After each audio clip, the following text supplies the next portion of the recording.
This video presents the use of sublimation to purify organic solids. Sublimation, as we know from general chemistry, is the process by which a solid vaporizes directly into the gas phase. The most common example of that being the sublimation of dry ice. So we can take advantage of the difference in vapor pressures of different solids to separate them. In other words, solids with higher vapor pressures, which is a result of weaker intermolecular or interparticle forces between the solid molecules or particles, will sublime more readily at lower temperatures than will solids with lower vapor pressures and stronger interparticle forces.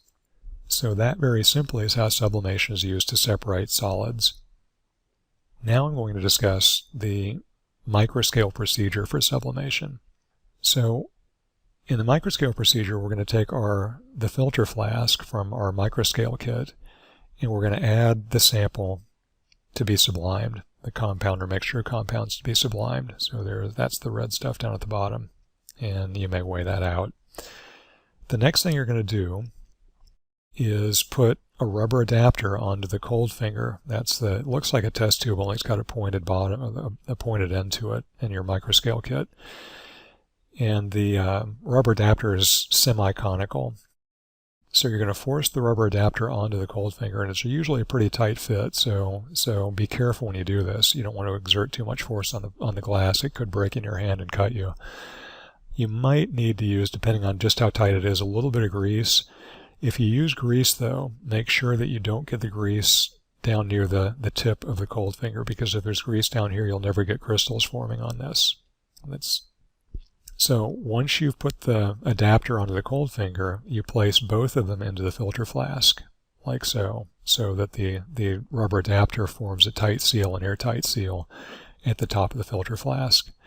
Now when you're placing this, one of the common mistakes that I see is that students will either have the cold finger placed too high in the filter flask, so the tip's way up here somewhere, or it's too low, so the tip's really close to the bottom.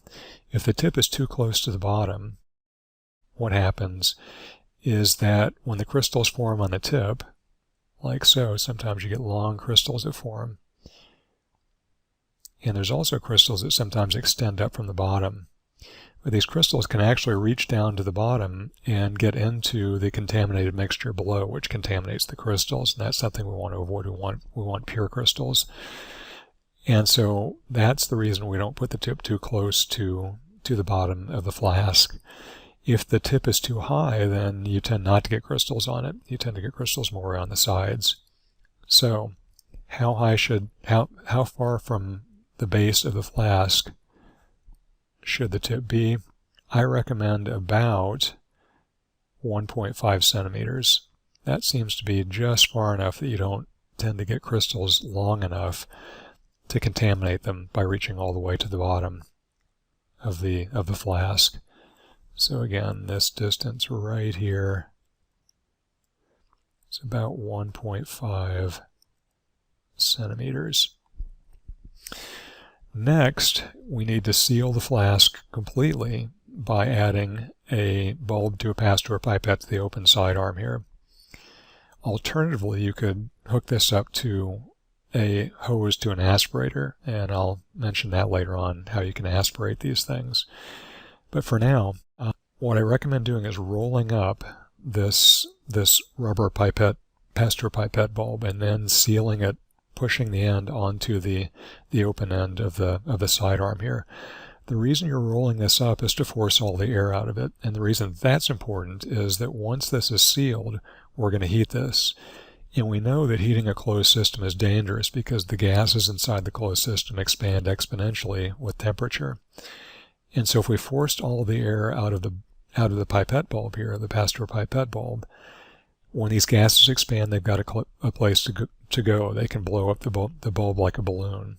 So this is kind of a pressure release over here, if you can get this thing on without any air in it. So once this entire thing is sealed, you're now ready to add ice and water to the cold finger. So the reason you do that last is that once you put ice in here, if this is out in the environment, there's moisture in the air, there's humidity. particularly here in Houston, in the Houston area. And you'll start to get condensation on the surface of the glass. In fact, I recommend beginning to heat this before you even put ice in here. That tends to keep things dry. So begin heating this, and as it's heating, add ice. So we're going to put some chunks of ice in here. We may have to crush it up with a hammer because the ice that we get from the ice machine is big. What's also important here is that you add water. So we're going to top this off with water. And as the experiment progresses, as you heat this, you need to keep an eye on this, that there's always some ice in here, so that we always keep the temperature of this close to 0. The reason why we always add water to this is that the water increases the surface area of contact with the glass sides of the cold finger. If you just put ice in here, then the ice only touches the sides of the cold finger in certain places, so you get cold spots. We want the entire cold finger to be cold. And from this point forward, you just continue heating. And we're going to heat until we see sublimation.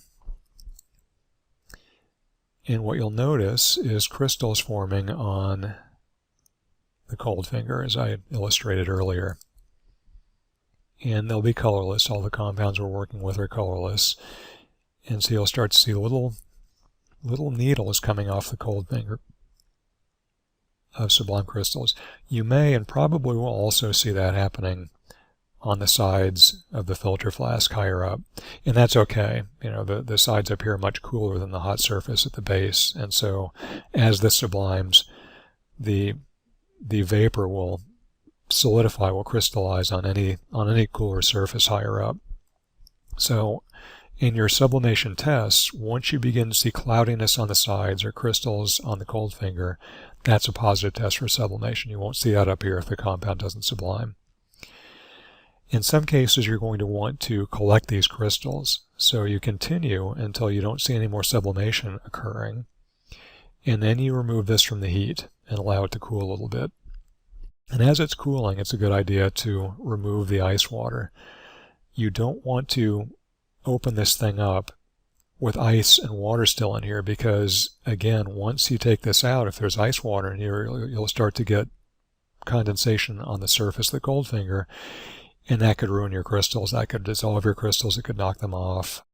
You want to avoid that. So as this thing is cooling, remove the ice water and let that warm up as the flask itself cools. Once the temperature is equilibrated, it takes about 5 minutes or so probably. So let's get rid of this ugly ice now, since the ice water is all gone. You can take the bulb, the pass-through pipette bulb off, and gently remove this from the filter flask. One thing I forgot to mention: as you're heating this, again, we left some space over here for the gases to expand, but sometimes that's not enough. Sometimes there's enough of a pressure buildup in here that I've seen the cold finger pop off, and sometimes it pops out so high that it goes way up in the air and then crashes down on the counter and breaks. So as you're heating this, you need to keep a close eye on it and be ready for this to come out. So bear that in mind. So getting back to collecting the crystals, we have allowed the cold finger to warm up. We have taken the apparatus out of the hot sand bath or off of the hot plate and allowed that to cool down. We gently remove the cold finger and scrape the crystals out onto a piece of weighing paper or whatever you're going to weigh it in. You can also carefully scrape the crystals off the sides as long as these crystals are not in contact with the contaminants that you've left behind at the base of the flask. Now, another thing that I should mention is that not all solids sublime. Some solids have no vapor pressure. Some solids have very, very low vapor pressures and will not sublime significantly under these conditions. So how do you know whether a solid sublimes? Of course, if you see crystals up here, then it's subliming. If you reach a temperature where the solid begins to char or melt and you're not seeing any crystal formation or cloudiness on the sides of the flask, that's an indication that compound either has no vapor pressure or has such a low vapor pressure that it's not going to sublime. One way we can facilitate sublimation and lower the temperature at which compounds do sublime is by reducing the pressure in here. And so in those cases, instead of using a Pasteur pipette, we use a vacuum source.